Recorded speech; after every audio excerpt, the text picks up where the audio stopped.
ನಮಸ್ಕಾರ, ನನ್ನ ಹೆಸರು ಗೌರೀಶ್. ನೀವು ನೋಡ್ತಿದ್ದೀರಾ ಕನ್ನಡ ಫ್ಯಾಷನ್ ಟೆಕ್ ಚಾನಲ್. ನಿಮಗೆ ಲಾಸ್ಟ್ ವಿಡಿಯೋದಲ್ಲಿ ನಾನು ಬ್ಯಾಕ್ ಸೈಡ್ ಆರ್ಮೋಲ್ ರಿಂಕಲ್ಸ್ ಏನಕ್ಕೆ ಬರುತ್ತೆ ಅಂತ ಡೈರೆಕ್ಟ್ ಆಗಿ ನಾನು ಲೈನಿಂಗ್ ಮೇಲೆ ಕ್ಲಿಯರ್ ಆಗಿ ಎಕ್ಸ್ಪ್ಲೇನ್ ಮಾಡಿ ತಿಳಿಸಿದ್ದೀನಿ. ನೀವು ಆ ವಿಡಿಯೋನ ನೋಡಿಲ್ಲ ಅಂದ್ರೆ ಕೆಳಗಡೆ ಡಿಸ್ಕ್ರಿಪ್ಷನ್ ಅಲ್ಲಿ ಆ ವಿಡಿಯೋ ಲಿಂಕ್ ನ ಹಾಕಿರ್ತೀನಿ, ಅಲ್ಲಿಂದ ನೀವು ಆ ವಿಡಿಯೋನ ಚೆಕ್ ಮಾಡಬಹುದು. ಇಲ್ಲಾಂದ್ರೆ ಮೇಲ್ಗಡೆ ಐ ಬಟನ್ ಅಲ್ಲಿ ಲಿಂಕ್ ನ ಕೊಟ್ಟಿರ್ತೀನಿ, ನೀವು ಅಲ್ಲಿಂದಾದ್ರೂ ಆ ವಿಡಿಯೋನ ನೋಡಬಹುದು. ಫಸ್ಟ್ ನೀವು ಆ ವಿಡಿಯೋನ ನೋಡಿ, ಯಾಕಂದ್ರೆ ಫಸ್ಟ್ ಬ್ಯಾಕ್ ಸೈಡ್ ಪಾರ್ಟ್ ನಾವು ಕಟ್ ಮಾಡ್ಕೊಂಡ ನಂತರನೇ ಫ್ರಂಟ್ ಸೈಡ್ ಪಾರ್ಟ್ ನ ಕಟ್ ಮಾಡ್ಕೊಳ್ಳೋದು. ಹಾಗಾಗಿ ಆ ವಿಡಿಯೋನ ನೋಡಿದ ನಂತರ ನೀವು ಆ ವಿಡಿಯೋದಲ್ಲಿ ಸಾಕಷ್ಟು ವಿಷಯನ ನಾನು ನಿಮ್ಗೆ ಶೇರ್ ಮಾಡಿದ್ದೀನಿ. ಆ ಬ್ಯಾಕ್ ಸೈಡ್ ರಿಂಕಲ್ಸ್ ಏನಕ್ಕೆ ಬರುತ್ತೆ ಅಂತ ತುಂಬಾ ವಿಷಯನ ನಿಮ್ಮ ಹತ್ರ ಆ ವಿಡಿಯೋದಲ್ಲಿ ಎಕ್ಸ್ಪ್ಲೇನ್ ಮಾಡಿ ತಿಳಿಸಿದ್ದೀನಿ. ಅವನ್ನ ತಿಳ್ಕೊಂಡ್ರೆ ನೆಕ್ಸ್ಟ್ ನೀವು ಈ ವಿಡಿಯೋನ ನೋಡ್ಬೇಕಾದ್ರೆ ನಿಮ್ಗೆ ಫ್ರಂಟ್ ಸೈಡ್ ಆರ್ಮೋಲ್ ರಿಂಕಲ್ಸ್ ಏನಕ್ಕೆ ಬರುತ್ತೆ ಅಂತ ಕ್ಲಿಯರ್ ಆಗಿ ಅರ್ಥ ಆಗುತ್ತೆ. ಅಂದ್ರೆ ನಿಮ್ಗೆ ಬ್ಯಾಕ್ ಸೈಡ್ ಆರ್ಮೋಲ್ ರಿಂಕಲ್ಸ್ಗೆ ಕೆಲವು ವಿಷಯ ಮಾತ್ರನೇ ತಿಳಿಸಿದ್ದೀನಿ, ಬಟ್ ಫ್ರಂಟ್ ಸೈಡ್ ಬಂದಾಗ ಫ್ರಂಟ್ ಸೈಡ್ ಆರ್ಮೋಲ್ ರಿಂಕಲ್ಸ್ಗೆ ತುಂಬಾ ಕಾರಣ ಇದಾವೆ. ಅವೆಲ್ಲ ಈ ವಿಡಿಯೋದಲ್ಲಿ ತಿಳಿಸ್ಕೊಡ್ತೀನಿ ನಿಮ್ಗೆ ಕ್ಲಿಯರ್ ಆಗಿ. ಹಾಗೆ ಸಾಧ್ಯವಾದಷ್ಟು ವಿಡಿಯೋನ ಪೂರ್ತಿಯಾಗಿ ನೋಡಕ್ಕೆ ಟ್ರೈ ಮಾಡಿ, ಯಾಕಂದ್ರೆ ಒಂದು ಚಿಕ್ಕ ವಿಷಯನೂ ತುಂಬಾನೇ ಇಂಪಾರ್ಟೆಂಟ್ ಹೊಸದಾಗಿ ಕಲಿಬೇಕಾದ್ರೆ. ಹಾಗಾಗಿ ವಿಡಿಯೋನ ಪೂರ್ತಿಯಾಗಿ ನೋಡಕ್ಕೆ ಟ್ರೈ ಮಾಡಿ.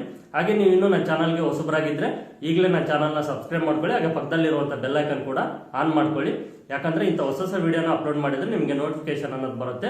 ಆ ಎಲ್ಲ ವಿಡಿಯೋಸ್ನ ನೀವು ನೋಡ್ಬೋದಾಗುತ್ತೆ. ಇದು ಈಗ ಬ್ಯಾಕ್ ಸೈಡ್ ಲೈನಿಂಗ್ ನಾನು ಕಟ್ ಮಾಡ್ಕೊಂಡಿದ್ದೀನಿ. ಅಂದ್ರೆ ನಿಮ್ಗೆ ಲಾಸ್ಟ್ ವಿಡಿಯೋದಲ್ಲಿ ನಾನು ಯೆಲ್ಲೋ ಕಲರ್ ಲೈನಿಂಗ್ ಅಲ್ಲಿ ನಿಮ್ಗೆ ಬ್ಯಾಕ್ ಸೈಡ್ ಪಾರ್ಟ್ ನ ಕಟಿಂಗ್ ಮಾಡಿ ತೋರಿಸಿದ್ದೆ ಈ ಆರ್ಮಲ್ ರಿಂಕಲ್ಸ್ ಬಗ್ಗೆ. ಬಟ್ ಈ ಮಾರ್ಕಿಂಗ್ಸ್ ಸರಿಯಾಗಿ ಕಾಣಿಸ್ತಾ ಇಲ್ಲ ಅಂತ ಈಗ ನಾನು ಈ ಪಿಂಕ್ ಕಲರ್ ಲೈನಿಂಗ್ ನ ತಗೊಂಡಿದ್ದೀನಿ, ಮಾರ್ಕಿಂಗ್ಸ್ ಕ್ಲಿಯರ್ ಆಗಿ ಕಾಣಿಸ್ಲಿ ಅಂತ. ಚೇಂಜಸ್ ಏನು ಇರೋದಿಲ್ಲ. ನಿಮ್ಗೆ ಆ ವಿಡಿಯೋದಲ್ಲಿ ನಾನು ಏನು ಎಕ್ಸ್ಪ್ಲೇನ್ ಮಾಡಿದ್ದೇನೆ ಅದೇ ರೀತಿನೇ ಈ ಬ್ಯಾಕ್ ಸೈಡ್ ಆರ್ಮೋಲ್ ನ ಕಟ್ ಮಾಡಿದ್ದೀನಿ ಅಷ್ಟೇ. ಬಟ್ ಈಗ ಈ ವಿಡಿಯೋದಲ್ಲಿ ನಾನು ನಿಮ್ಗೆ ಫ್ರಂಟ್ ಸೈಡ್ ತಿಳಿಸ್ಕೊಡ್ತೀನಿ. ಹಾಗಾಗಿ ಈಗ ಬ್ಯಾಕ್ ಸೈಡ್ ನಾನು ರೆಡಿ ಫಸ್ಟ್ ಕಟ್ ಮಾಡ್ಕೊಂಡಿದ್ದೀನಿ ನೀಟಾಗಿ. ಆ back side armhole shape perfect ಆಗಿ ಕಟ್ ಮಾಡ್ಕೊಂಡಿದ್ದೀನಿ, ರಿಂಕಲ್ಸ್ ಬರದೇ ಇರೋ ರೀತಿಲಿ ನೀಟಾಗಿ ಯಾವ ರೀತಿ ಬೇಕೋ ಆ ರೀತಿ ನಾನು ಕಟ್ ಮಾಡ್ಕೊಂಡಿದ್ದೀನಿ ಫಸ್ಟ್. ಈಗ ನಿಮಗೆ ಫ್ರಂಟ್ ಸೈಡ್ ತೋರಿಸ್ತೀನಿ. ಫ್ರಂಟ್ ಸೈಡಲ್ಲಿ ನಮಗೆ ಈ ಆರ್ಮೋಲ್ ಶೇಪ್ ಒಂದೇ ಅಲ್ಲ, ತುಂಬ ಕಾರಣ ಇದ್ದಾವೆ. ನಮಗೆ ಈ ಫ್ರಂಟ್ ಸೈಡ್ ಆರ್ಮೋಲ್ ರಿಂಕಲ್ಸ್ ಬರೋದಕ್ಕೆ ತುಂಬ ಕಾರಣ ಇದ್ದಾವೆ. ಆ ಎಲ್ಲನೂ ಕ್ಲಿಯರ್ ಆಗಿ ತಿಳಿಸ್ಕೊಡ್ತೀನಿ. ವಿಡಿಯೋನ ಸಾಧ್ಯವಾದಷ್ಟು ಪೂರ್ತಿಯಾಗಿ ನೋಡಿ. ಹಾಗೆ ನಮಗೆ ರಿಂಕಲ್ಸ್ ಬರೋದಕ್ಕೆ back side front side part ನಮಗೆ ಕ್ರಾಸ್ ಕಟಿಂಗ್ ಆಗಿರ್ಬೋದು, ಸ್ಟ್ರೈಟ್ ಕಟಿಂಗ್ ಆಗಿರ್ಬೋದು, ಎರಡಕ್ಕೂ ಇದೇ ಮೆಥಡೇ ಫಾಲೋ ಮಾಡ್ಬೋದು ನಾವು ಈಸಿಯಾಗಿ. ಎರಡಕ್ಕೂ ಒಂದೇ ಮೆಥಡೇ ಇರುತ್ತೆ. ನಾನು ಈಗ ಸ್ಟ್ರೈಟ್ ಕಟಿಂಗ್ ತೋರಿಸ್ತಾ ಇದ್ದೀನಿ, ಬಟ್ ನೀವು ಕ್ರಾಸ್ ಕಟಿಂಗಿಗೆ ಯಾವ ರೀತಿ ಮಾಡಬೇಕು ಕ್ರಾಸ್ ಕಟಿಂಗ್ ಮಾಡಿದಾಗ ಅಂತ ಏನು ಡೌಟ್ಸ್ನ ಇಟ್ಕೊಳ್ಬೇಡಿ. ಸ್ಟ್ರೈಟ್ ಕಟಿಂಗು ಮತ್ತೆ ಕ್ರಾಸ್ ಕಟಿಂಗು ಎರಡಕ್ಕೂ ಇದೇ ಮೆಥಡ್ ಅನ್ನೋದೇ ಬರುತ್ತೆ. ಸ್ಟ್ರೈಟ್ ಕಟಿಂಗ್ ಅಲ್ಲಿ ನಿಮಗೆ ತಿಳಿಸ್ಕೊಡ್ತಿದ್ದೀನಿ, ಓಕೆನಾ. ಸ್ಟ್ರೈಟ್ ಕಟಿಂಗಿಗೆ ನಾನು ಮಾಮೂಲು ಯಾವ ರೀತಿ ಕಟಿಂಗ್ ಮಾಡ್ಬೇಕಾದ್ರೆ ಹಾಕೊಳ್ತೀನೋ ಅದೇ ರೀತಿನೇ ಸ್ಟ್ರೈಟ್ ಕಟಿಂಗ್ ಹಾಕೊಂಡಿದ್ದೀನಿ. ಬ್ಲೌಸು ನೀವು ಯಾವುದೇ ಬ್ಲೌಸ್ ಕಟಿಂಗ್ ಮಾಡಬೇಕಾದ್ರೆ ಬ್ಯಾಕ್ ಸೈಡ್ ಪಾರ್ಟ್ ನಾವು ಎಷ್ಟು ನೀಟಾಗಿ ಕಟ್ ಮಾಡ್ತೀವೋ ಫ್ರಂಟ್ ಸೈಡ್ ಪಾರ್ಟ್ ಅನ್ನೋದು ನಮ್ಗೆ ಅಷ್ಟೇ ಪರ್ಫೆಕ್ಟ್ ಆಗಿ ಬರುತ್ತೆ. ಇದನ್ನ ಚೆನ್ನಾಗಿ ನೆನಪಿನಲ್ಲಿ ಇಟ್ಕೊಳ್ಳಿ. ಫಸ್ಟ್ ನೀವು ಈ ರೀತಿ ಬ್ಯಾಕ್ ಸೈಡ್ ಪಾರ್ಟ್ನ ಹಾಕೊಂಡ ನಂತರ ಫಸ್ಟ್ ಮಾಡಬೇಕಾಗಿರೋ ಮೇನ್ ಇಂಪಾರ್ಟೆಂಟ್ ಕೆಲಸ, ನಿಮಗೆ ಈ ಆರ್ಮೋಲ್ಸ್ ರಿಂಕಲ್ಸ್ ಬಗ್ಗೆ ಮಾತ್ರನೇ ತಿಳಿಸ್ಕೊಡ್ತಾ ಇದ್ದೀನಿ, ಬಟ್ ಬೇರೆ ಯಾವುದ್ರ ಬಗ್ಗೆ ತಿಳಿಸ್ಕೊಡ್ತಾ ಇಲ್ಲ. ಮತ್ತೆ ನೀವು ಬ್ಲೌಸ್ ಕಟಿಂಗ್ ಹೇಳ್ಕೊಡ್ತಿದ್ದೀನಿ ಅಂತ ಅಂದ್ಕೋಬೇಡಿ. ನಿಮಗೆ ರಿಂಕಲ್ಸ್ ಬಗ್ಗೆ ಮಾತ್ರನೇ ಈ ವಿಡಿಯೋ ಮಾಡ್ತಾ ಇದ್ದೀನಿ. ಮೇನ್ ಆಗಿ ನಾವು ಮೇಲ್ಗಡೆ ನೋಡಿ ಈ ರೀತಿ ಶೋಲ್ಡರ್ಗೆ ಫಸ್ಟ್ ಮಾರ್ಕ್ ಮಾಡ್ಕೊಳ್ಬೇಕು. ಹಾಗೆ ಈ ನೆಕ್ ವಿಡ್ತಿಗೆ ಬ್ಯಾಕ್ ಸೈಡ್ ಪಾರ್ಟ್ನ ಈ ರೀತಿ ಹಾಕೊಂಡಾಗ. ಹಾಗೆ ಮೇನ್ ಇಂಪಾರ್ಟೆಂಟ್ ಬಂದ್ಬಿಟ್ಟು ನಮಗೆ ಈ ಆರ್ಮೋಲ್ ರಿಂಕಲ್ಸ್ ಬರುತ್ತೆ ಅಲ್ವಾ. ಹಾಗಾಗಿ ಬ್ಯಾಕ್ ಸೈಡು ನಾವು ಏನು ಶೇಪ್ನ ಕಟ್ ಮಾಡಿರ್ತೀವೋ ಆ್ಯಸ್ ಇಟ್ ಈಸ್ ಆ ಶೇಪ್ ಯಾವ ರೀತಿ ಇರುತ್ತೋ ಆ ರೀತಿ ಈ ರೀತಿ ಮಾರ್ಕ್ನ ಮಾಡ್ಕೊಳ್ಬೇಕು. ಈಗ ಇದು ಬ್ಯಾಕ್ ಸೈಡು ಶೇಪ್ ಅನ್ನೋದು ನಾನು ಯಾವ ರೀತಿ ಇರುತ್ತೋ ಆ ರೀತಿ ಮಾರ್ಕ್ ಮಾಡ್ಕೊಂಡಿದ್ದೀನಿ. ಇದು ನೆಕ್ ಬಿಡ್ತು. ಹಾಗೆ ಈ ಕಡೆ ಸೈಡ್ ಗುಣನು ನಮ್ಗೆ ಇಂಪಾರ್ಟೆಂಟು, ಈ ಸೈಡು. ಈಗ ಬ್ಯಾಕ್ ಸೈಡ್ ಪಾರ್ಟ್ನ ಸೈಡ್ಗೆ ಇಡೋಣ. ಇದಕ್ಕೆ ಈಗ ಸ್ಟ್ರೈಟ್ ಆಗಿ ಒಂದು ಮಾರ್ಕ್ನ ಮಾಡ್ಕೊಂಡಿರ್ತೀನಿ. ಇದು ಈಗ ನಮಗೆ ಇಂಪಾರ್ಟೆಂಟು. ಈಗ ರಿಂಕಲ್ಸ್ ಬರೋದಕ್ಕೆ ಏನೇನು ಕಾರಣ ಬರುತ್ತೆ ಅಂತ ನಿಮಗೆ ಮೆಜರ್ಮೆಂಟ್ ಬ್ಲೌಸ್ನ ತಗೊಂಡು ತಿಳಿಸ್ಕೊಡ್ತೀನಿ ಫಸ್ಟ್ ಈ ರೀತಿ, ಆಮೇಲೆ ಈ ಲೈನಿಂಗ್ ಮೇಲೆ ತಿಳಿಸ್ಕೊಡ್ತೀನಿ. ಇದು ಒಂದು ಪ್ಲೈನ್ ಬ್ಲೌಸು, ಇದರಲ್ಲಿ ಸ್ವಲ್ಪ ಇದೆ ಆ ಪ್ರಾಬ್ಲಮ್ ಅನ್ನೋದು. ಓಕೆ, ಇದು ನಿಮಗೆ ಈಗ ಫ್ರಂಟ್ ಸೈಡ್ ತೋರಿಸ್ತಾ ಇದ್ದೀನಿ ಅಲ್ವಾ. ಪ್ರಾಬ್ಲಮ್ಮು ನಮಗೆ ಮೇನ್ ಆಗಿ ಈ ಆರ್ಮೋಲ್ ರಿಂಕಲ್ಸ್ ಫ್ರಂಟ್ ಸೈಡ್ ಬರೋದಕ್ಕೆ ಕಾರಣ ಏನು ಅಂದರೆ, ಫಸ್ಟ್ನೇದಾಗಿ ಈ ನೆಕ್ ವಿಡ್ತು. ನಿಮಗೆ ಈಗ ಕ್ಯಾಮ್ರಾದಲ್ಲಿ ಕಾಣಿಸ್ತಾ ಇದೆ ಅಲ್ವಾ, ಈ ನೆಕ್ ವಿಡ್ತು. ಈ ನೆಕ್ ವಿಡ್ತು ಅಂದರೆ ಈಗ ಈ ಲೈನಿಂಗ್ ಮೇಲೆ ಡೈರೆಕ್ಟಾಗಿ ಮಾರ್ಕ್ ಮಾಡಿ ತೋರಿಸ್ತೀನಿ. ಈಗ ನೀವು ಈ ರೀತಿ ಒಂದು ಮಾರ್ಕ್ನ ಮಾಡ್ಕೊಂಡಿರ್ತೀರ. ಈಗ ಇದು ರೌಂಡ್ ನೆಕ್ ಅನ್ನೋದು ಮಾರ್ಕ್ನ ಮಾಡ್ಕೊಂಡಿದ್ದೀರಾ, ಓಕೆನಾ. ಈ ಮೆಜರ್ಮೆಂಟ್ ಬ್ಲೌಸ್ ಅಲ್ಲಿ ತೋರಿಸ್ತೀನಿ. ಈ ನೆಕ್ ಏನಾಗುತ್ತೆ ಅಂದರೆ ಕೆಲವು ಟೈಮು ಯಾವ ರೀತಿ ಮಾರ್ಕ್ನ ಮಾಡ್ಕೊಂಡು ಕಟ್ ಮಾಡ್ತೀರ ಅಂದರೆ ನೀವು ತುಂಬ ಅಂದರೆ ತುಂಬ ಕಡಿಮೆ ತಗೊಳ್ತೀರಿ ಈ ರೀತಿ. ಅಂದರೆ ಈಗ ನಿಮಗೆ ಸೆಕೆಂಡ್ ಲೈನ್ ತೋರಿಸ್ತಾ ಇದ್ದೀನಲ್ವ ಈ ರೀತಿ. ಅಂದರೆ ಈ ನೆಕ್ಕು ಅಗಲ ಅನ್ನೋದು ಬೇಕಾಗುವಷ್ಟು ತಗೊಳ್ಳೋದಿಲ್ಲ. ನಾವು ಈ ರೀತಿ ಕಡಿಮೆ ತಗೊಳ್ಳೋದ್ರಿಂದ ನೀವು ಕೆಲವು ಟೈಮು ಏನಾಗುತ್ತೆ ಅಂದರೆ ಮೆಜರ್ಮೆಂಟ್ ಬ್ಲೌಸಲ್ಲಿ ಪ್ರಾಬ್ಲಮ್ಮು,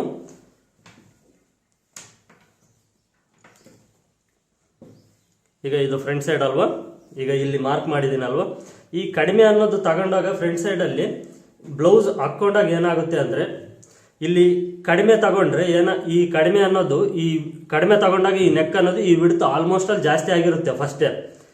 ನಾವು ಬ್ಯಾಕ್ ಸೈಡ್ ಆದರೂ ಫ್ರಂಟ್ ಸೈಡ್ ಆದರೂ ಈ ನೆಕ್ಕು ತುಂಬಾ ಇಂಪಾರ್ಟೆಂಟು. ಈ ರಿಂಕಲ್ಸ್ ಬರೋದಕ್ಕೆ ಕಾರಣ ಎರಡಕ್ಕೂ ಈ ನೆಕ್ ಅನ್ನೋದು ಇಂಪಾರ್ಟೆಂಟು.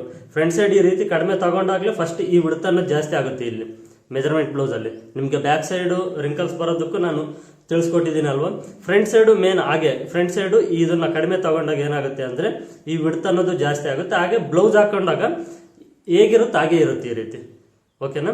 ಅದೇ ನಾವು ಇಲ್ಲಿ ಬ್ರಾಡ್ ಅನ್ನೋದು ಸ್ವಲ್ಪ ಈ ರೀತಿ ಜಾಸ್ತಿ ತಗೊಂಡ್ರೆ, ಅಂದರೆ ಮೆಜರ್ಮೆಂಟ್ ಬ್ಲೌಸಲ್ಲಿ ನಮಗೆ ರಿಂಕಲ್ಸ್ ಬಂದಾಗ ಅದೇ ಮೆಜರ್ಮೆಂಟ್ ಬ್ಲೌಸ್ನ ಕೊಟ್ಟರೆ, ಇಲ್ಲ ನಾವು ಬಾಡಿ ಮೆಜರ್ಮೆಂಟ್ಗೆ ಕಟ್ ಮಾಡಬೇಕಾದ್ರೆ ಈ ನೆಕ್ ಅನ್ನೋದು ನಮಗೆ ಈ ಮೆಜರ್ಮೆಂಟ್, ಈ ಚೆಸ್ಟ್ ಮೆಜರ್ಮೆಂಟ್ಗೆ ಎಷ್ಟು ಬೇಕಾಗುತ್ತೋ ಅಷ್ಟನ್ನು ನಾವು ಈ ನೆಕ್ ಅಗಲ ಅನ್ನೋದು ತಗೊಂಡಾಗ ಏನಾಗುತ್ತೆ ಅಂದರೆ ಈ ರೀತಿ ಬ್ಲೌಸ್ ಹಾಕ್ಕೊಂಡಾಗ ಈ ನೆಕ್ ಅನ್ನೋದು ಈ ರೀತಿ ಸ್ವಲ್ಪ ಎಳ್ಕೊಳ್ಳುತ್ತೆ.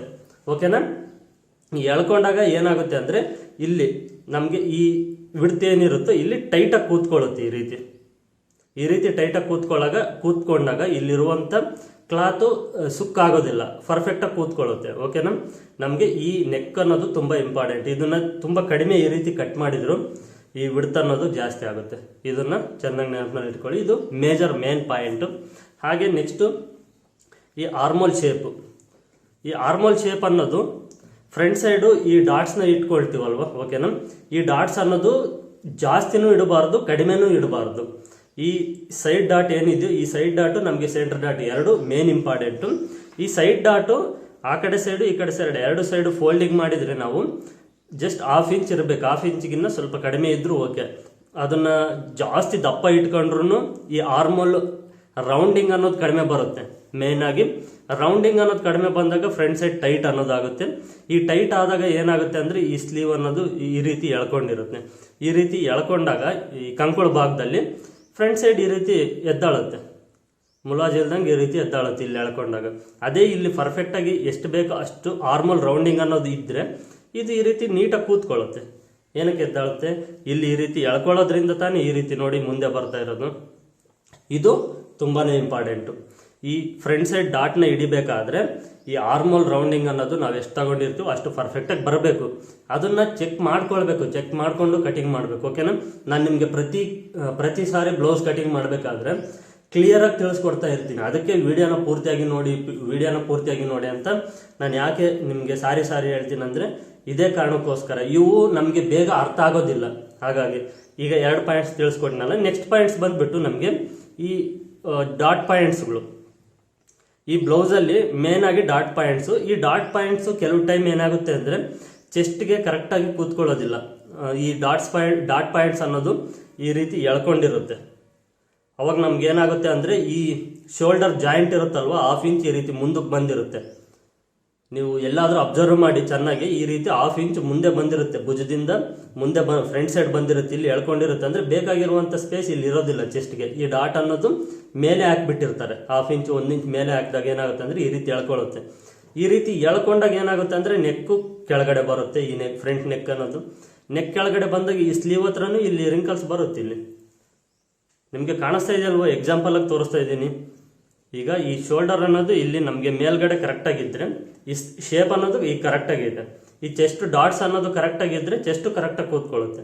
ಈ ಚೆಸ್ಟ್ ಅನ್ನೋದು ನಾವೇನಾದ್ರೂ ಮೇಲ್ಗಡೆ ಇಟ್ಕೊಂಡಾಗ ಏನಾಗುತ್ತೆ ಅಂದರೆ ಎಳ್ಕೊಳ್ಳುತ್ತೆ. ಈ ರೀತಿ ಎಳ್ಕೊಂಡಾಗ ಈ ನೆಕ್ ಲೂಸ್ ಬರುತ್ತೆ. ಇಲ್ಲಿ ಶೇಪ್ ಹತ್ರನೂ ನಮಗೆ ರಿಂಕಲ್ಸ್ ಅನ್ನೋದು ಬರುತ್ತೆ. ನಿಮಗೆ ನಾನು ಪ್ರಾಕ್ಟಿಕಲ್ ಆಗಿ ತೋರಿಸ್ತಾ ಇದ್ದೀನಿ, ನೀಟಾಗಿ ಅರ್ಥ ಮಾಡ್ಕೊಳ್ಳಿ. ಪ್ರಾಬ್ಲಮ್ಸ್ ಇವೇ ಬರೋದು. ಇವು ಕೆಲವ್ರಿಗೆ ಬೇಗ ಅರ್ಥ ಆಗೋದಿಲ್ಲ. ವಿಡಿಯೋನ ಬೇಕಾದರೆ ಇನ್ನೂ 1-2-3 ಸರಿ ವಿಡಿಯೋನ ನೋಡಿ ಕ್ಲಿಯರಾಗಿ ಅರ್ಥ ಆಗುತ್ತೆ.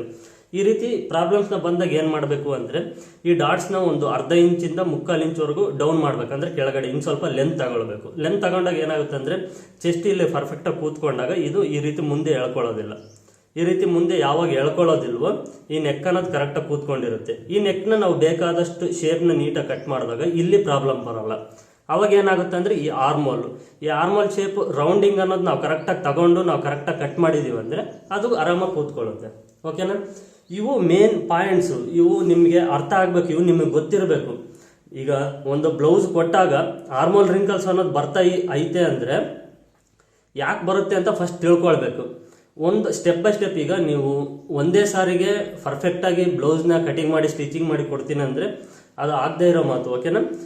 ನೀವು ಹಂತವಾಗಿ ಟ್ರೈ ಮಾಡಬೇಕು. ಉದಾಹರಣೆ ಕೊಡ್ತೀನಿ ನಿಮಗೆ ಒಂದು. ಈಗ ಒಬ್ಬ ಪೇಷಂಟ್ ಅಂದರೆ ಅವ್ರಿಗೆ ಒಬ್ಬ ಮನುಷ್ಯನಿಗೆ ಒಂದು ಜ್ವರ ಬಂದಿದೆ ಅಂದ್ಕೊಳ್ಳಿ. ನಾರ್ಮಲ್ ಹಳ್ಳಿ ಸೈಡ್ ಆದರೆ ಒಂದು ಇಂಜೆಕ್ಷನ್ ಕೊಡ್ತಾರೆ, ಇಲ್ಲ ಒಂದು ಟ್ಯಾಬ್ಲೆಟ್ ಕೊಡ್ತಾರೆ. ಅದು ಹೋಗಿಲ್ಲ ಅಂದರೆ ಏನು ಮಾಡ್ತಾರೆ, ಆ ಜ್ವರ ಆ ಇಂಜೆಕ್ಷನ್ ಟ್ಯಾಬ್ಲೆಟ್ ಹೋಗಿಲ್ಲ ಅಂದರೆ ನೆಕ್ಸ್ಟ್ ಸಿಟಿಗೆ ಹೋಗ್ತಾರೆ. ಅಲ್ಲಿ ಅವ್ರು ಏನು ಮಾಡ್ತಾರೆ, ಬ್ಲಡ್ ಚೆಕಪ್ ಮಾಡ್ತಾರೆ, ಯಾವುದು ಏನು ಪ್ರಾಬ್ಲಮ್ ಆಗಿದೆ ಅಂತ ಚೆಕ್ ಮಾಡಿ ಅವರು ಅದಾದಮೇಲೆ ಟ್ರೀಟ್ಮೆಂಟ್ ಕೊಡ್ತಾರೆ. ಈ ರೀತಿ ಈಗ ಒಂದು ಬ್ಲೌಸು ನೀವು ಕಟಿಂಗ್ ಮಾಡಿ ಸ್ಟಿಚಿಂಗ್ ಮಾಡಿ ಕೊಟ್ಟಾಗ ಅದೇನಾದರೂ ಪ್ರಾಬ್ಲಮ್ ಆಯ್ತು ಅಂದರೆ ಎಲ್ಲಿ ಪ್ರಾಬ್ಲಮ್ ಆಯ್ತು ಅಂತ ಫಸ್ಟ್ ಚೆಕ್ ಮಾಡ್ಕೊಳ್ಳಿ. ಚೆಕ್ ಮಾಡಿ ಒಂದು ಸಾರಿ ಕಟಿಂಗ್ ಮಾಡಿ ಸ್ಟಿಚಿಂಗ್ ಮಾಡಿ ಕೊಡಿ. ಅದಾದ ನಂತರ ಮತ್ತೆ ಏನಾದರೂ ಪ್ರಾಬ್ಲಮ್ ಆಯಿತು, ಮತ್ತೆಲ್ಲ ಆಯಿತು ಅಂತ ಚೆಕ್ ಮಾಡಿ. ಆ ರೀತಿ ಈಗ ಈ ಡಾಟ್ಸಲ್ಲಿ ನಿಮಗೆ ಡಾಟ್ಸಲ್ಲಿ ಏನಾದರೂ ಪ್ರಾಬ್ಲಮ್ ಬಂತ, ಈ ಡಾಟ್ಸ್ನ ಸರಿ ಮಾಡ್ಕೊಳ್ಳಿ. ಈ ಡಾಟ್ಸ್ನ ಸರಿ ಮಾಡ್ಕೊಂಡಾಗ ಕೇಳಿ, ಈ ಡಾಟ್ಸ್ ಅನ್ನೋದು ಸರಿ ಹೋದ್ಮೇಲೆ ಮತ್ತೆ ರಿಂಕಲ್ಸ್ ಬರುತ್ತೆ ಅಂದರೆ ಈ ಶೇಪ್ ನೋಡ್ಕೊಳ್ಳಿ, ಆಮೇಲೆ ಈ ನೆಕ್ ನೋಡ್ಕೊಳ್ಳಿ. ಈ ರೀತಿ ಒಂದೊಂದಾಗಿ ಚೆಕ್ ಮಾಡಿ ಪರ್ಫೆಕ್ಟಾಗಿ ಫಿಟ್ಟಿಂಗ್ ಅನ್ನೋದು ಕೂರಿಸ್ಕೊಡ್ಬೇಕು. ಅಂದರೆ ನಾವು 10 ಜನಕ್ಕೆ ಕಟಿಂಗ್ ಮಾಡಿ ಸ್ಟಿಚಿಂಗ್ ಮಾಡಿ ಕೊಟ್ಟರೆ ಒಂದು 6ರಿಂದ 7 ಜನಕ್ಕೆ ಫಿಟ್ಟಿಂಗ್ ಬಂದರೂ ಸಾಕು. ಇನ್ನು 3 ಜನಕ್ಕೆ ಏನಾದರೂ ಆಲ್ಟ್ರೇಷನ್ ಬಂದೇ ಬರುತ್ತೆ. ಇದನ್ನು ಚೆನ್ನಾಗಿ ನೆನಪು ಮಾಡಿಕೊಳ್ಳಿ. 10 ಜನಕ್ಕೂ ನಾವು ಪರ್ಫೆಕ್ಟಾಗಿ ಕಟಿಂಗು ಸ್ಟಿಚಿಂಗ್ ಮಾಡಿಕೊಡೋಕ್ಕಾಗಲ್ಲ. ಹಾಗೆ ವಿಡಿಯೋಸ್ ನೋಡೋರಿಗೆ ಇನ್ಫಾರ್ಮೇಷನ್ ಅನ್ನೋದು ತುಂಬ ಇಂಪಾರ್ಟೆಂಟು. ನಾನು ನಿಮಗೆ ಪ್ರಾಕ್ಟಿಕಲಾಗಿ ತೋರಿಸಿ ಇನ್ಫಾರ್ಮೇಷನ್ನ ಕೊಡ್ತಾ ಇದ್ದೀನಿ. ನೀವು ಇದರಲ್ಲಿ ನಿಮಗೆ ನಾನು ಕಟಿಂಗ್ ಮಾಡಿ ತೋರಿಸೋ ಅಂಥದ್ದು ಏನಿರೋದಿಲ್ಲ. ನಾನು ಕಟಿಂಗ್ ಮಾಡಿ ತೋರಿಸಿದ್ರೆ ನಿಮಗೇನು ಅರ್ಥನೂ ಆಗಲ್ಲ. ಹಾಗಾಗಿ ಈ ರೀತಿ ಮೆಜರ್ಮೆಂಟ್ ಬ್ಲೌಸ್ನ ತಗೊಂಡು ಡೈರೆಕ್ಟ್ ಲೈನಿಂಗ್ ಮೇಲೂ ಕೆಲವು ಮಾರ್ಕ್ಸ್ನ ಮಾಡಿಬಿಟ್ಟು ನಾನು ತೋರಿಸ್ತಾ ಇರೋದು. ಈಗ ಈ ಶೇಪ್ ಅನ್ನೋದು ನಿಮಗೆ ಈ ಪಾಯಿಂಟ್ಸ್ ಅನ್ನೋದು ಕ್ಲಿಯರಾಗಿ ಅರ್ಥ ಆಗಿದೆ ಅಂದ್ಕೊಂಡಿದ್ದೀನಿ. ಮೆಜರ್ಮೆಂಟ್ ಬ್ಲೌಸ್ ಕೊಟ್ಟಾಗ ಕರೆಕ್ಟಾಗಿ ನೋಡ್ಕೊಳ್ಬೇಕು. ಅದೇನಾದರೂ ಪ್ರಾಬ್ಲಮ್ ಇದ್ದರೆ ಸ್ವಲ್ಪ ಡಾಟ್ಸು ಈ ಡೀಪ್ ಅನ್ನೋದು ಕೇಳಬೇಕು. ಈಗ ಈ ಡೀಪ್ ಅನ್ನೋದು ಕರೆಕ್ಟಾಗಿ ಇದೆಯಾ ಇಲ್ಲ ಟೈಟ್ ಆಗುತ್ತಾ ಅಂತ ಅವ್ರನ್ನ ಕೇಳಿ. ಕರೆಕ್ಟಾಗಿದ್ದರೆ ಈ ಫ್ರಂಟ್ ನೆಕ್ಕು ಡೀಪ್ ಆಗೇ ಇರಲಿ. ಈ ಡಾಟ್ಸ್ ಅನ್ನೋದು ಈಗ ಸಪೋಸ್ ಎಕ್ಸಾಂಪಲ್ ಆಗಿ ಇದರಲ್ಲಿ ಎಷ್ಟಿರುತ್ತೋ ಅಷ್ಟು ಡಾಟ್ಸ್ನ ಇಟ್ಕೊಳ್ತೀನಿ ಅಂದ್ಕೊಳ್ಳಿ ನಾನು. ಈಗ ಇಲ್ಲಿಗಿದೆ ಈ ಡಾಟ್ ಅನ್ನೋದು.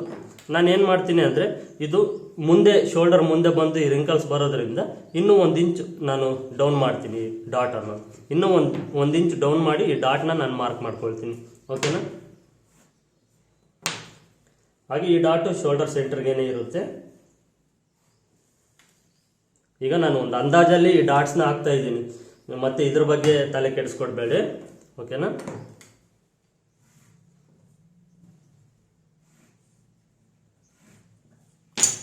ಈಗ ಮಾರ್ಕ್ ಮಾಡಿದ್ದೀನಿ. ಕೆಲವು ಟೈಮ್ ಏನಾಗುತ್ತೆ ಅಂದರೆ ಈ ಡಾಟ್ಗೆ ಏನಾಗುತ್ತೆ ಅಂದರೆ ಈ ರೀತಿ ಸ್ಟ್ರೈಟಾಗಿ ಬರುತ್ತೆ ಕೆಲವು ಸಾರಿ ಡಾಟ್ ಅನ್ನೋದು, ಕೆಲವು ಸಾರಿ ಬರೋಲ್ಲ. ನಾವೇ ಪರ್ಫೆಕ್ಟಾಗಿ ಕಟಿಂಗ್ ಮಾಡಿ ಸ್ಟಿಚಿಂಗ್ ಮಾಡಿಕೊಟ್ಟಾಗ ಬರುತ್ತೆ. ಅದರ ಬಗ್ಗೆ ತಿಳಿಸ್ಕೊಡ್ತೀನಿ. ಈಗ ಅದ್ರ ಬಗ್ಗೆ ಏನು ಬೇಡ. ಈಗ ಡಾಟ್ಸು ಮತ್ತು ಫ್ರಂಟ್ ನೆಕ್ಕು ಎರಡನ್ನೂ ನೋಡಿಕೊಂಡ ನಂತರ ಎರಡು ಪರ್ಫೆಕ್ಟಾಗಿದೆ ಅಂದರೆ ನೆಕ್ಸ್ಟ್ ಮೇನ್ ಇಂಪಾರ್ಟೆಂಟ್ ನಮಗೆ ಈ ಆರ್ಮೋಲ್ ಶೇಪ್ ಆಗಿರೋದ್ರಿಂದ ಈ ಆರ್ಮೋಲ್ ಶೇಪಲ್ಲಿ ಏನೇನು ಪ್ರಾಬ್ಲಮ್ ಮಾಡ್ತೀರಂತ ತಿಳಿಸ್ಕೊಡ್ತೀನಿ ನೋಡಿ. ಈ ಆರ್ಮೋಲ್ ಶೇಪ್ನ ಫಸ್ಟ್ ಪರ್ಫೆಕ್ಟಾಗಿ ನಾನು ಮಾರ್ಕ್ ಮಾಡ್ತೀನಿ. ಇಲ್ಲಿಂದ 1 ಇಂಚು, ಇಲ್ಲಿ 1 ಇಂಚ್ವರೆಗೂ, ಇಲ್ಲಿಂದ 1 ಇಂಚ್ವರೆಗೂ ಸ್ಟ್ರೈಟ್ ಇರಬೇಕು. ಇದಾದ ನಂತರ ಇಲ್ಲಿಂದ ಈ ರೀತಿ ಕ್ರಾಸ್ ತಗೊಳ್ಬೇಕು. ಈ ಡಾಟಿಗೆ ಬಂದಾಗ ಈ ಮಾರ್ಕ್ ಅನ್ನೋದು ಇಲ್ಲಿ ಅರ್ಧ ಇಂಚ್ ಬರಬೇಕು. ಓಕೆನಾ?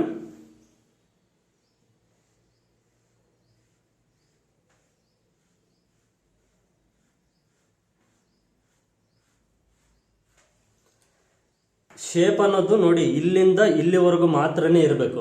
ಕೆಲವ್ರು ಏನು ಮಾಡ್ತಾರೆ ಗೊತ್ತಾ, ಶೇಪ್ ಅನ್ನೋದು ಯಾವ ರೀತಿ ತೆಗಿತಾರೆ ಗೊತ್ತಾ, ಇಲ್ಲಿಂದನೇ ಈ ರೀತಿ ತೆಗ್ದಿರ್ತಾರೆ. ಇಲ್ಲಿಂದ ಹಿಂಗೆ ಒಳಗೆ ತೆಗ್ದಿರ್ತಾರೆ ಹಿಂಗೆ, ಮತ್ತೆ ಇಲ್ಲಿ ಬಿಟ್ಟಿರ್ತಾರೆ, ಇಲ್ಲಿಂದ ಹಿಂಗೆ ತೆಗ್ದಿರ್ತಾರೆ ಶೇಪ್ ಅನ್ನೋದು. ನಾನು ನೋಡಿದ್ದೀನಿ ಈ ಶೇಪ್ ಅನ್ನೋದು ಹಿಂಗೆ ಗುಣಿ ತೆಗ್ದಿರ್ತಾರೆ ಈ ಶೇಪು. ಮತ್ತೆ ಇಲ್ಲಿಂದನೇ ಶುರು ಮಾಡಿರ್ತಾರೆ, ಶೋಲ್ಡರಿಂದನೇ ಈ ಶೇಪ್ ಅನ್ನೋದು ಹಿಂಗೆ ಶುರು ಮಾಡಿರ್ತಾರೆ. ಹಿಂಗೆ ಶುರು ಮಾಡಿದಾಗ ಇವೆಲ್ಲ ಏನಾಗುತ್ತೆ ಅಂದರೆ ಟೈಟಾಗಿ ಹಿಂಗೆ ಇಟ್ಕೊಳ್ಳುತ್ತೆ ಬ್ಲೌಸು. ಈ ಶೇಪ್ಸ್ ಅನ್ನೋದು ಪರ್ಫೆಕ್ಟಾಗಿ ನಾವು ತಗೊಂಡಿಲ್ಲ ಅಂದರೆ ಈಗ ಈ ಮೆಜರ್ಮೆಂಟ್ ಬ್ಲೌಸಲ್ಲಿ ಇಲ್ಲೇ ತಗೊಂಡಿವಿ ಅಂದ್ಕೊಳ್ಳಿ, ಇದೇನಾಗುತ್ತೆ ಅಂದರೆ ಆ ಕಡೆ ಸ್ಲೀವ್ಗೂ ಹೋಗಲ್ಲ, ಈ ಕಡೆ ನೆಕ್ಗೂ ಬರ್ದಂಗೆ ಸೆಂಟ್ರಲ್ಲಿ ಇಟ್ಕೊಳ್ಳುತ್ತೆ. ಅವಾಗ ಈ ಪ್ರಾಬ್ಲಮ್ಮೇ ಬೇರೆ ಆಗುತ್ತೆ. ರಿಂಕಲ್ಸ್ ಅಲ್ಲ, ಅದು ಬ್ಲೌಸ್ ಹಾಕ್ಕೊಳ್ಳೋಕ್ಕೂ ಬರಲ್ಲ, ಆ ರೀತಿ ಇರುತ್ತೆ. ಶೇಪ್ ಅನ್ನೋದು ಇಲ್ಲಿಂದ 1 ಇಂಚ್ ಸ್ಟ್ರೈಟಾಗಿ ಬಂದು ಇಲ್ಲಿಂದ ಸ್ಲೋಪ್ ತಗೊಳ್ಬೇಕು. ತಗೊಂಡು ಈ ಶೇಪ್ ಆರ್ಮಲ್ ಶೇಪ್ ಅಂದರೆ ಈ ಕರು ಜಾಗ ಎಲ್ಲಿ ಬರುತ್ತೋ ಅಲ್ಲಿ ಮಾತ್ರನೇ ಈ ಶೇಪ್ ಅನ್ನೋದು ಪರ್ಫೆಕ್ಟಾಗಿ 1/2 ಇಂಚ್ವರೆಗೂ ಹೋಗಬೇಕು. ಹಾಗೆ ತೆಳು ಜಾಸ್ತಿ ಇದ್ರೆ ಅಂದರೆ ತೆಳ್ಳಗಿದ್ರೆ ಅವ್ರಿಗೆ ಇನ್ನು ಸ್ವಲ್ಪ ಶೇಪ್ 3/4 ಇಂಚ್ವರೆಗೂ ತೆಗಿಬೋದು. ಬಟ್ ದಪ್ಪ ಜಾಸ್ತಿ ಇದ್ದರೆ 1/2 ಇಂಚ್ ಸಾಕು. ದಪ್ಪ ಜಾಸ್ತಿ ಇರೋರಿಗೆ ಶೇಪ್ ಜಾಸ್ತಿ ತೆಗಿಯೋ ಅವಶ್ಯಕತೆ ಇರೋದಿಲ್ಲ. ಇವು ಈ ರೀತಿ ನಮಗೆ ಮೇನ್ ಇಂಪಾರ್ಟೆಂಟ್ ಪಾಯಿಂಟ್ಸ್ ಅನ್ನೋದು, ಈ ರೀತಿ ಪ್ರಾಬ್ಲಮ್ಸು ಬರೋದಕ್ಕೆ ಈ ಪಾಯಿಂಟ್ಸ್ ಮೇನ್ ಕಾರಣ. ಓಕೆನಾ, ನಿಮಗೆ ಕ್ಲಿಯರಾಗಿ ಅರ್ಥ ಆಗಿದೆ ಅಂದ್ಕೊಂಡಿದ್ದೀನಿ. ಫಸ್ಟು ನಿಮಗೆ ಆರ್ಮೋಲ್ ರಿಂಕಲ್ಸ್ ಫ್ರಂಟ್ ಸೈಡ್ ಬಂತು ಅಂದರೆ ಚೆಕ್ ಮಾಡ್ಕೊಳ್ಳಿ. ಇನ್ನೊಂದು ಸಾರಿ ಕ್ಲಿಯರಾಗಿ ತಿಳಿಸ್ಕೊಡ್ತೀನಿ. ಕ್ಲಿಯರಾಗಿ ನೀಟಾಗಿ ಗಮನ ಇಟ್ಟು ಕೇಳಿ. ಫ್ರಂಟ್ ಸೈಡ್ ಆರ್ಮೋಲ್ ರಿಂಕಲ್ಸ್ ಬಂತು ಅಂದರೆ ಕಸ್ಟಮರ್ನ ಕೇಳಿ, ಫ್ರಂಟ್ ಸೈಡ್ ನೆಕ್ಕು ಕರೆಕ್ಟಾಗಿ ಇದೆಯಾ ಇಲ್ವೋ ಅಂತ, ಟೈಟ್ ಆಗುತ್ತೋ ಲೂಸ್ ಆಗುತ್ತೋ ಕೇಳಿ.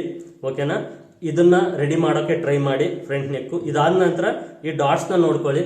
ಅವರು ಬ್ಲೌಸ್ ಹಾಕ್ಕೊಂಡಾಗ ಬೇಕಾದರೆ ನೋಡಿ, ಇಲ್ಲ ಅಂದರೆ ಕೇಳಿ. ಈ ಡಾಟ್ಸ್ ಕಫ್ಸ್ ಅನ್ನೋದು ಸೆಂಟ್ರಲ್ಲಿ ಚೆಸ್ಟ್ ಪರ್ಫೆಕ್ಟಾಗಿ ಕೂತ್ಕೊಳ್ಳುತ್ತೋ ಇಲ್ಲ ಟೈಟ್ ಆಗುತ್ತೋ ಲೂಸ್ ಆಗುತ್ತೋ ಅಂತ ಕೇಳಿದ ನಂತರ ಈ ಡಾಟ್ಸ್ದಲ್ಲಿ ನೀವು ಸ್ವಲ್ಪ ರೆಡಿ ಮಾಡ್ಕೊಳ್ಳೋಕ್ಕೆ ಟ್ರೈ ಮಾಡಿ. ಇದಾದ ನಂತರ ನೀವು ಕಟಿಂಗ್ ಮಾಡಬೇಕಾದ್ರೆ ಫಸ್ಟು ಈ ಶೇಪ್ಸ್ ಅನ್ನೋದು ನೀಟಾಗಿ ಕಟ್ ಮಾಡ್ಕೊಳ್ಳಿ. ಬ್ಯಾಕ್ ಸೈಡ್ ಆರ್ಮೋಲ್ ಶೇಪ್ ಮಾರ್ಕ್ ಮಾಡ್ಕೊಂಡಿರ್ತೀರಲ್ವ, ಅದ್ರ ಒಳಗಡೆ ನೀಟಾಗಿ ಈ ಫ್ರಂಟ್ ಸೈಡ್ ಶೇಪ್ ಅನ್ನೋದು ನೀಟಾಗಿ ಮಾರ್ಕ್ ಮಾಡಿಕೊಂಡು ಶೇಪ್ನ ಕಟ್ ಮಾಡಿ ಈ ಡಾಟ್ಸ್ನ ನೀಟಾಗಿ ಇಟ್ಕೊಳ್ಳಿ. ಇವೆಲ್ಲ ಮೇಜರ್ ಆಗಿ ಬರುವಂಥ ಪಾಯಿಂಟ್ಸು, ಪ್ರಾಬ್ಲಮ್ಸ್. ಈಗ ನೆಕ್ಸ್ಟ್ ಇನ್ನೊಂದು ಡೌಟ್ಸ್ ಇದೆ, ಅಂದರೆ ಪ್ರಾಬ್ಲಮ್ ಇದೆ, ಅದನ್ನು ನೀಟಾಗಿ ತಿಳಿಸ್ಕೊಡ್ತೀನಿ. ನೋಡ್ತಾ ಇರ್ಬೋದು, ಈಗ ನೀವು ಇಲ್ಲಿ ಈ ಶೇಪ್ಗೆ ಅಂದರೆ ಈ ಬಾರ್ಡರ್ ಅಟ್ಯಾಚ್ ಮಾಡಿರೋದು ಈ ಶೇಪ್ ಅನ್ನೋದು ನೋಡ್ಬೋದು. ಈಗ ಕಾಣಿಸ್ತಾ ಇದೆ ಅಲ್ವ, ಈ ರೀತಿ ಆ ಕಡೆ ಸ್ಲೀವ್ ಹತ್ರ ಎಳ್ಕೊಂಡು ಬಿಟ್ಟಿದೆ. ಓಕೆನಾ, ಇದು ಹಿಂಗೆ ಯಾಕಾಗುತ್ತೆ ಅಂದರೆ ಈ ರೀತಿ ಬಾರ್ಡ್ರ್ ಇದ್ದಾಗ ಸ್ಲೀವ್ ಕಟಿಂಗ್ ಮಾಡಬೇಕಾದ್ರೆ ಚೆನ್ನಾಗಿ ಅಬ್ಸರ್ವ್ ಮಾಡಿ ಕೇಳಿ. ಸ್ಲೀವ್ನ ಕಟಿಂಗ್ ಮಾಡಬೇಕಾದ್ರೆ ಈ ಆರ್ಮಲ್ ಶೇಪ್ ಇರುತ್ತಲ್ವ, ಸ್ಲೀವ್ಸಲ್ಲಿ ಇನ್ನೂ ಒಂದು 1/2 ಇಂಚ್ ಜಾಸ್ತಿ ತಗೊಳ್ಳಿ. ಅಂದರೆ ಈಗ ಸ್ಲೀವ್ಸ್ ಆರ್ಮಲ್ ಶೇಪ್ ಇದು ಒಂದು 7 ಇಂಚ್ ಇದೆ. ಓಕೆನಾ, 7 ಇಂಚ್ ಅಂದರೆ ನಮಗೆ ಫುಲ್ ರೌಂಡ್ ಬಂದ್ಬಿಟ್ಟು 14 ಇಂಚು. ಅವಾಗ ಏನು ಮಾಡ್ತೀರಾ ಅಂದರೆ 15 ಇಂಚ್ ತಗೊಳ್ಳಿ. 15 ಇಂಚ್ ತಗೊಂಡಾಗ ಏನಾಗುತ್ತೆ ಅಂದರೆ ಈ ಬಾರ್ಡ್ರನ್ನ ಸ್ಲೀವ್ಗೆ ಅಟ್ಯಾಚ್ ಮಾಡ್ಕೊಂಡಾಗ ಅದು ನೀವು ಸ್ಟಿಚಿಂಗ್ ಮಾಡಬೇಕಾದ್ರೆ ಸಿಂಕ್ ಆಗಿಬಿಡುತ್ತೆ. ಈ ಬಾರ್ಡ್ರನ್ನ ಸ್ಲೀವ್ಗೆ ಅಟ್ಯಾಚ್ ಮಾಡ್ಕೊಳ್ಬೇಕಾದ್ರೆ ಸಿಂಕ್ ಆಗುತ್ತೆ. ಸಿಂಕ್ ಆದಾಗ ನೀವು ಆ 1 ಇಂಚ್ ಏನು ಜಾಸ್ತಿ ಇಟ್ಟಿರ್ತೀರೋ ಆ 1 ಇಂಚ್ ಅನ್ನೋದು ಸ್ವಲ್ಪ ಕಡಿಮೆ ಆಗುತ್ತೆ. ಮತ್ತು ಈ ಸ್ಲೀವ್ ಅಟ್ಯಾಚ್ ಮಾಡಬೇಕಾದ್ರೆ ಇನ್ನು ಸ್ವಲ್ಪ ಇರೋದು ಅಡ್ಜಸ್ಟ್ ಆಗುತ್ತೆ.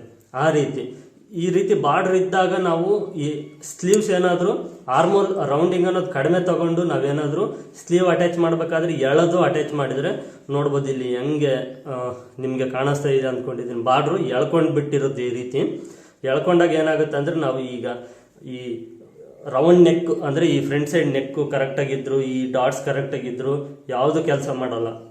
ಅವಾಗ ಆರ್ಮೋಲ್ ರಿಂಕಲ್ಸ್ ಪ್ರಾಬ್ಲಮ್ ಅನ್ನೋದು ಬಂದೇ ಬರುತ್ತೆ. ಮತ್ತೆ ಬಂದಾಗ ಏನೂ ಮಾಡೋಕ್ಕಾಗಲ್ಲ. ಓಕೆನಾ, ನಾನು ಈಗ ಏನು ಹೇಳ್ಕೊಟ್ಟಿದ್ದೀನೋ ಇಷ್ಟು ಪಾಯಿಂಟ್ಸು ಇನ್ನೂ ಒಂದ್ಸರಿ ವಿಡಿಯೋನ ನೋಡಿ ಕ್ಲಿಯರಾಗಿ ಅರ್ಥ ಮಾಡ್ಕೊಳ್ಳಿ. ಹಾಗೆ ಈ ರೀತಿ ಬಾರ್ಡರ್ ಇದ್ದಾಗ ಸ್ವಲ್ಪ ಹುಷಾರಾಗಿ ಸ್ಲೀವ್ಸ್ನ ಕಟ್ ಮಾಡಿ. ಈ ಆರ್ಮಲ್ ರೌಂಡಿಂಗ್ ಅನ್ನೋದು ಸ್ವಲ್ಪ ಜಾಸ್ತಿನೇ ತಗೊಳ್ಳಿ, 1 ಇಂಚ್ ತಗೊಂಡು ಸ್ಟಿಚಿಂಗ್ ಮಾಡಿ. ಈ ನಾಚ್ ಟು ನಾಚ್ ಅಂದರೆ ನಮಗೆ ಚೆಸ್ಟ್ ಮತ್ತು ಸ್ಲೀವ್ ನಾಚು ಕರೆಕ್ಟಾಗಿ ಪರ್ಫೆಕ್ಟಾಗಿ ಕೂತ್ಕೊಳ್ಬೇಕು. ಇಷ್ಟೆಲ್ಲ ಇರುತ್ತೆ. ಓಕೆನಾ, ಈಗ ನಿಮ್ಗೆ ಇಷ್ಟೆಲ್ಲ ಕಂಪ್ಲೇಂಟ್ಸು, ಅದಕ್ಕೆ ಏನು ಮಾಡಬೇಕು ಕಂಪ್ಲೀಟಾಗಿ ತಿಳಿಸ್ಕೊಟ್ಟಿದ್ದೀನಿ. ನಿಮಗೆ ಯಾವುದು ಬಿಟ್ಟಿಲ್ಲ. ಮೇಜರ್ ಪ್ರಾಬ್ಲಮ್ಸ್ ಏನು ಬರುತ್ತೋ ಆ ಪ್ರಾಬ್ಲಮ್ಸ್ ಯಾಕೆ ಬರುತ್ತೆ, ಅದಕ್ಕೆ ಏನು ಮಾಡಬೇಕು ಕಂಪ್ಲೀಟಾಗಿ ತಿಳಿಸ್ಕೊಟ್ಟಿದ್ದೀನಿ. ಮೇಜರ್ ಪ್ರಾಬ್ಲಮ್ಸ್ ಬಗ್ಗೆ ಸಾಧ್ಯವಾದಷ್ಟು ಅರ್ಥ ಮಾಡಿಕೊಂಡು ಪ್ರಯತ್ನ ಪಡಿ. ಅಂದರೆ ಒಂದೇ ಸಾರಿಗೆ ಯಾವುದು ಬರಲ್ಲ, ಟ್ರೈ ಮಾಡಿ. 2-3 ಸಾರಿ ಟ್ರೈ ಮಾಡಿ, ಮತ್ತೆ ಟ್ರೈ ಮಾಡಿ, ಪ್ರತಿದಿನ ಪ್ರಾಕ್ಟೀಸ್ ಮಾಡಿ, ಟ್ರೈ ಮಾಡಿ. ಖಂಡಿತವಾಗ್ಲೂ ಒಂದಲ್ಲ ಒಂದಿನ ನಿಮಗೆ ಪರ್ಫೆಕ್ಟಾಗಿ ಬರುತ್ತೆ. ಇಷ್ಟನ್ನು ಮಾತ್ರ ಹೇಳಬಲ್ಲೆ. ಇದು ಈ ವಿಡಿಯೋದಲ್ಲಿ ನಿಮಗೆ ತಿಳಿಸ್ಕೊಟ್ಟಿದ್ದು. ಈ ವಿಡಿಯೋ ನಿಮಗೆ ಅರ್ಥ ಆಗಿದೆ ಅಂದ್ಕೊಂಡಿದ್ದೀನಿ, ಇಷ್ಟ ಆಗಿದೆ ಅಂದ್ಕೊಂಡಿದ್ದೀನಿ. ಇನ್ನೂ ಏನಾದರೂ ಡೌಟ್ಸ್ ಇದ್ದರೆ ಕಾಮೆಂಟ್ ಸೆಕ್ಷನಲ್ಲಿ ಕಮೆಂಟ್ ಮಾಡಿ ತಿಳಿಸಿ ನೋಡೋಣ. ಅದ್ರ ಕಾಮೆಂಟ್ ಸೆಕ್ಷನಲ್ಲಿ ಸಾಧ್ಯವಾದರೆ ಕ್ಲಿಯರ್ ಮಾಡೋಕ್ಕೆ ಟ್ರೈ ಮಾಡ್ತೀನಿ. ಹಾಗೆ ಈ ವಿಡಿಯೋ ಇಷ್ಟ ಆದರೆ ಲೈಕ್ ಮಾಡಿ. ನೀವು ಲೈಕ್ ಮಾಡೋದ್ರಿಂದ ನನಗೂ ಸ್ವಲ್ಪ ಮೋಟಿವೇಶನ್ ಅನ್ನೋದಿರುತ್ತೆ ಮತ್ತೆ ಮುಂದಿನ ವಿಡಿಯೋ ಮಾಡೋದಕ್ಕೆ. ಹಾಗೆ ನೀವು ಇನ್ನೂ ನನ್ನ ಚಾನಲ್ಗೆ ಹೊಸಬರಾಗಿದ್ದರೆ ನನ್ನ ಚಾನಲ್ನ ಸಬ್ಸ್ಕ್ರೈಬ್ ಮಾಡ್ಕೊಂಡು ಪಕ್ಕದಲ್ಲಿರುವಂಥ ಬೆಲ್ ಐಕನ್ ಕೂಡ ಆನ್ ಮಾಡ್ಕೊಳ್ಳಿ. ಯಾಕಂದರೆ ಇಂಥ ಇನ್ಫಾರ್ಮೇಷನ್ ವಿಡಿಯೋ ಟೈಲರಿಂಗ್ ಬಗ್ಗೆ ನಾನು ವೀಡಿಯೋಸ್ನ ಅಪ್ಲೋಡ್ ಮಾಡ್ತಾನೆ ಇರ್ತೀನಿ. ಆ ಎಲ್ಲ ವೀಡಿಯೋಸ್ನ ನೀವು ನೋಡ್ಬೋದು ಅಂತ ತಿಳಿಸ್ತಾ ಇಲ್ಲಿಗೆ ಈ ವಿಡಿಯೋನ ಎಂಡ್ ಮಾಡ್ತಾ ಇದ್ದೀನಿ. ಈ ವಿಡಿಯೋ ನೋಡಿದ್ದಕ್ಕೆ ಎಲ್ಲರಿಗೂ ಧನ್ಯವಾದಗಳು.